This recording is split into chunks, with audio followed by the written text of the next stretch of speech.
Salut tout le monde, c'est Tyranno61 et comme promis, je vais vous faire une histoire avec Tyranno. Aujourd'hui, je vais vous raconter une histoire qui était à la fois flippante pour nous et ridicule un peu aussi. Aujourd'hui, je vais vous parler du chalet hanté, plus précisément la cave.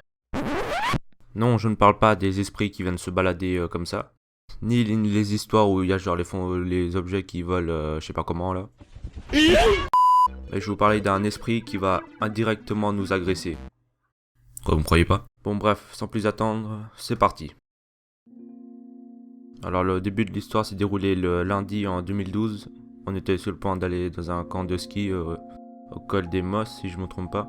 Bon au début tout était normal, hein. J'ai monté dans le bus, je me suis ennuyé. Puis quand on est arrivé au chalet, on a dû manger une soupe qui était assez dégueulasse. J'ai pu rencontrer des nouveaux amis, parce que c'était deux classes je crois. On a dû aller poser nos valises dans nos dortoirs et s'habiller pour aller skier quoi. Et bon, je vais passer ça, je vais aller directement au soir. Bon, bien sûr, quand on arrive dans un nouveau chalet, on a envie d'explorer. Puis nous sommes arrivés dans une cave assez sinistre. Enfin, le mur, le sol, c'était fait de pierre quoi, il n'y avait pas vraiment de décoration. Puis il y avait aussi un lit vers le coin. Et puis je sais que c'est un peu un truc de gamin, mais bon, à l'époque, on avait que vers 12 ans, 13 ans. Tout le monde, quand on était gamin, a au moins eu l'impression que la cave était hantée par des fantômes. Puis on a commencé à jouer un peu avec le fantôme quoi, lui casser les boules.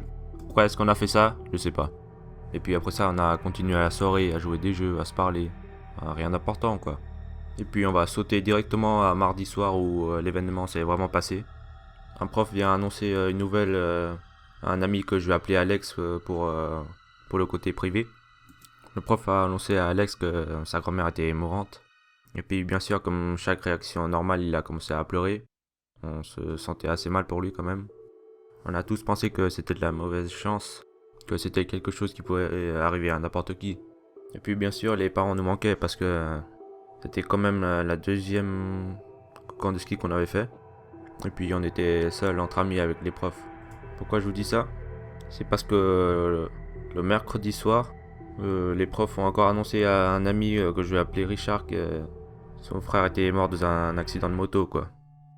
On avait tous pensé que c'était l'esprit qui avait fait ça, on avait peur pour nos parents quoi. Et puis les trois quarts des garçons, on avait tous eu peur quand même. Parce que comme je le disais avant, on s'inquiétait pour nos proches et notre famille quoi. Il y avait certaines personnes qui avaient carrément la trouille, d'autres qui commençaient carrément à pleurer. On a tous commencé à se mettre en rond. Puis là je rigole pas, presque tous les garçons ont commencé à se mettre en rond puis à commencer à prier pour Dieu quoi. Bon moi aussi j'étais dans le rond mais tu te calmes. Je sais que ça peut ressembler ridicule, mais mettez-vous à notre place quand même.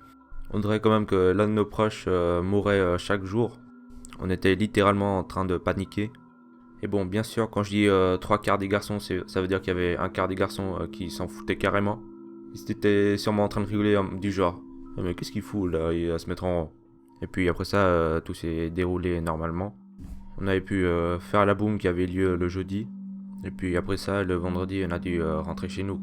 Et puis après ça, on a continué à vivre notre vie. Aller à l'école, faire ses devoirs, se parler entre amis, tout ça quoi.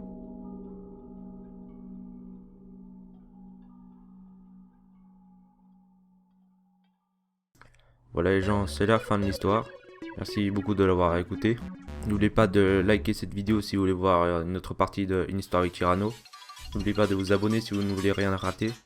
Je vous souhaite bonne soirée et puis joyeux Halloween. Bon allez, ciao. Spooky, scary skeletons and shivers down your spine. Shrieking skulls will shock your soul, seal your doom tonight. Spooky, scary skeletons speak with such a screech. You'll shake and shudder in surprise when you hear these zombies shriek. We're so sorry, skeletons, you're so misunderstood.